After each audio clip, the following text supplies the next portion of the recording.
Hello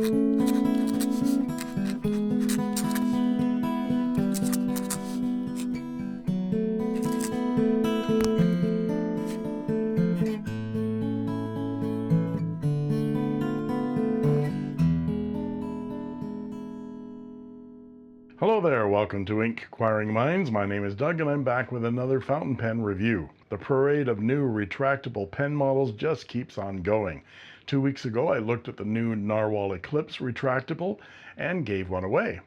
Today we're going to look at the new retractable pen from Jinhao, the Jinhao 10.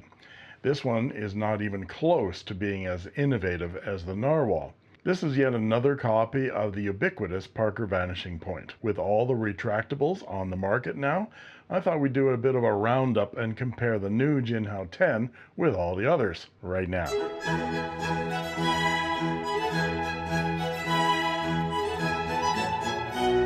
Okay, so I'm just back from my trip to Ontario for Wynn's book reading, and this package was on my doorstep. And so let's open it. I think I know what it is. Let's see. Let's see if I can push it through. There we go. There we go. Oh, that's a lovely blue. And this is the new Jinhao 10 retractable fountain pen. And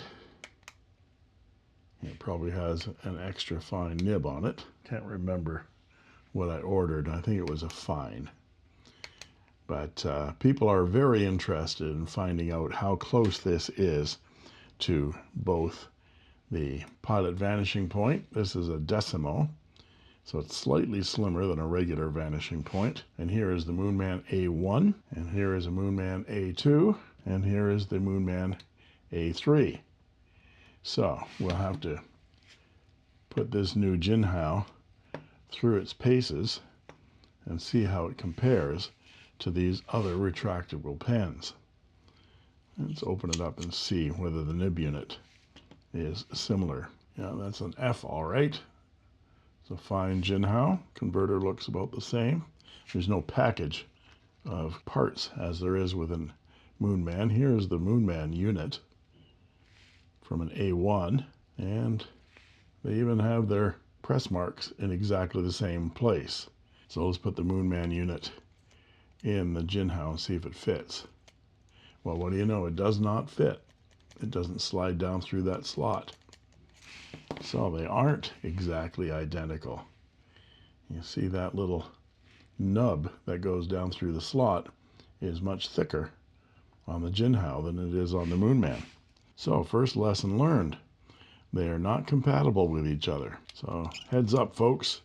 If you think you're going to swap nib units with the Moonman, it won't. Let's see if it'll swap nib units with a genuine Pilot. I'll open up the Decimo here. So let's see whether that fits. Yep. So the genuine Pilot fits. Whoa, no, that wrong end. The genuine Pilot fits into the Jinhao. Let's see whether the actual rear end parts of an A1 fit. Yep. It won't click though. Interesting. Let's see whether it'll click with the Jinhao unit in it. No, doesn't click.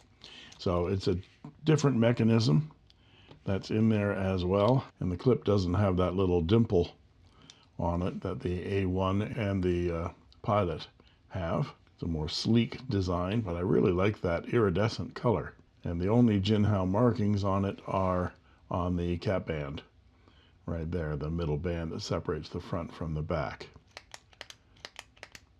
Pretty solid click and typical door structure at the front. So we'll have to fill this up with some ink and give that Jinhao nib a try. I'll show the parts and features of this pen, some size comparisons and measurements, and then provide a writing sample. And then I'll talk about what I like and what I don't like so much about this fountain pen. Plus, I want to look at a range of retractables available now, at least the ones that I have here in the basement.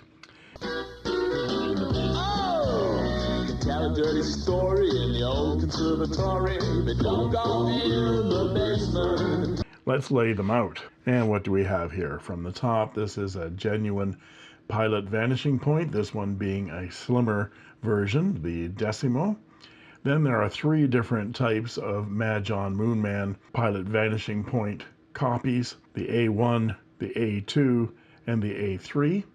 The A3 being the copy of the Pilot vanishing point LS. I like the A3 best of these 3 because it's thicker where I grip the pen, and the smooth travel of the mechanism is very nice.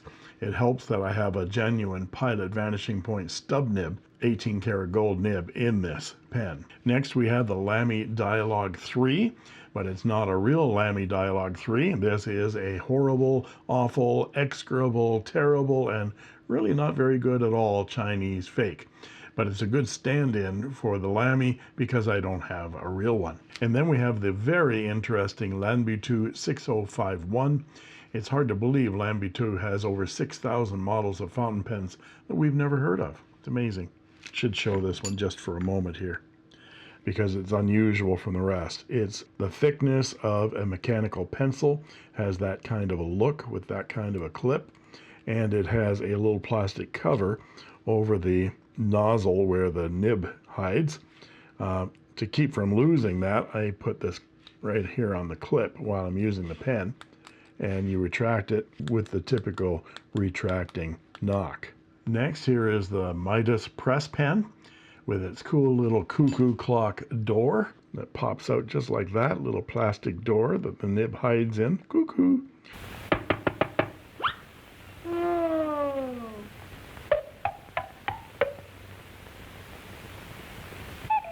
And this very decorative but non-functional clip. Interesting though that I put a cartridge in this pen to review it and then put the pen in the drawer almost exactly a year ago, and when I brought it out just now for this roundup, it wrote immediately. Amazing. And finally we have the Narwhal Eclipse with its unique body design. I have to tell you that I wrote Patrick at Narwhal to thank him for this review pen and to give him a link to my review.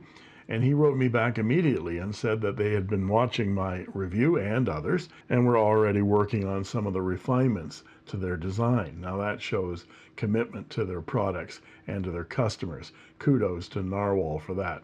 I should also mention that I found a way to leave the clip on this pen without interfering with my grip.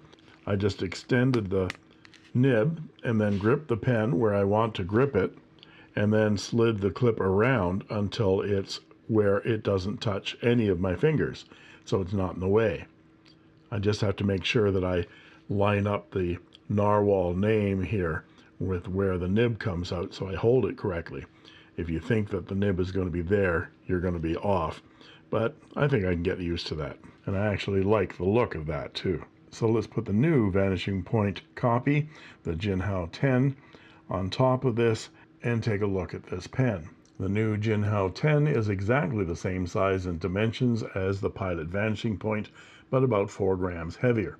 The only distinguishing features that identify this as a Jinhao are the straight clip with no dimple on it like in the Pilots and on the Majons, and also the name Jinhao laser etched on the center band. The mechanism is very smooth and I can't feel any difference between this and the genuine Pilot. The nib unit is very similar to the Pilot vanishing point, and a Pilot vanishing point nib will go into this pen, but the Moonman nib unit will not. The converter is compatible with the Pilot, and the Jinhao will take a regular Pilot cartridge if you want to refill your cartridge and use that instead. The Jinhao 10 is available in 5 colors: white, red, blue, black, and a matte black with black trim, and they are available with both EF and F steel nibs.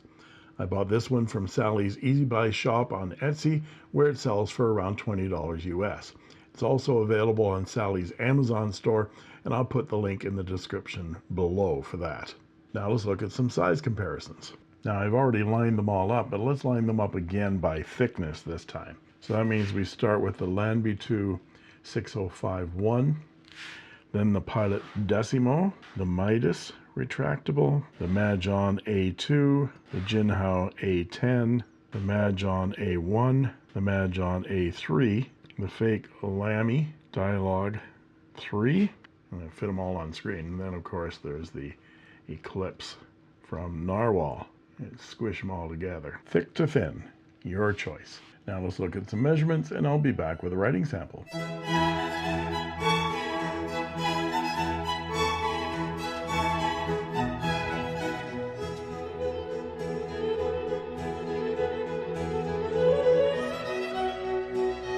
And we're back with the writing portion of the review. This is Clairefontaine 90 GSM paper, and this is the Jinhao 10 retractable, and it has a fine steel nib. Let's check the wetness. It's not terribly wet, but not too bad for a small fine nib. And the ink here is relatively dry as well, being Pelican, Edelstein, Sapphire, which I think is a really nice blue that matches this deep, deep sapphire blue of this pen. I'm very impressed with the color of this pen finish. And this nib is very smooth. Again, I was surprised by how smooth this fine, fine nib is. All of the Majon A1, A2, A3 nibs have been, well, unpleasant. This one's a pleasure. I'm not fond of fine nibs, but this one actually writes very nicely. So those of you that are fond of fine nibs might like this one. As to line variation, yeah, there's not much to be had, if anything. And the nib makes a 0.4 millimeter line, which makes it a Western, extra fine, or a Japanese fine. And for our quote,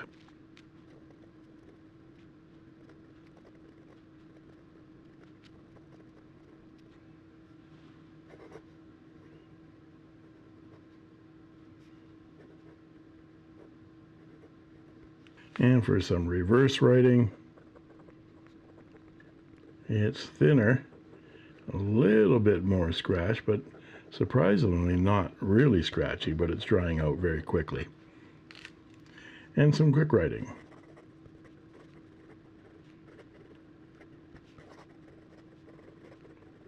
Yeah, the feed is not having any difficulty keeping up. So what do I like and what do I not like about this fountain pen? I'm not a big fan of retractable fountain pens, probably because I'm retired and I don't have a lot of need for rushing from place to place with writing instruments, you know, like I used to do when I was a working schmo. In just a few hours, you'll be sitting around a campfire with Andy making delicious hot schmoes. They're called s'mores, Buzz. Schmoes. S'mores. Schmoes. S'mores. Right, of course. I owned a Lamy Dialogue CC for a time before I sold it. It was an incredibly well-built and beautiful pen, but it didn't get a lot of use, and it felt like writing with a breadstick, so I sold it.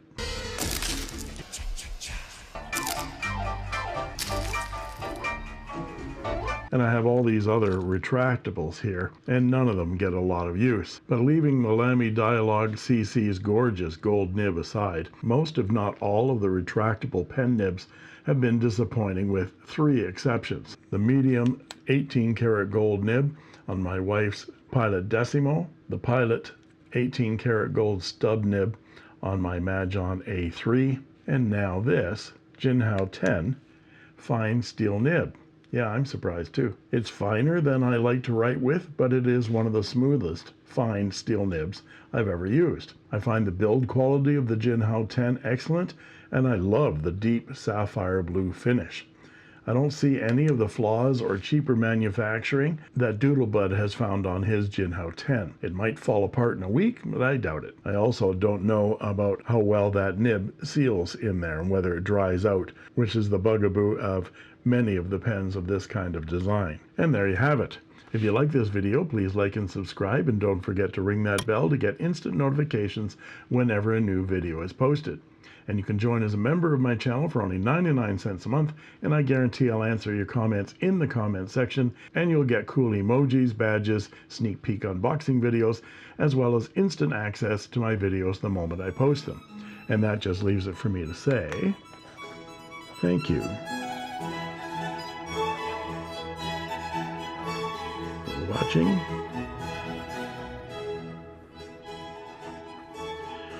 And that's all she wrote. I made this.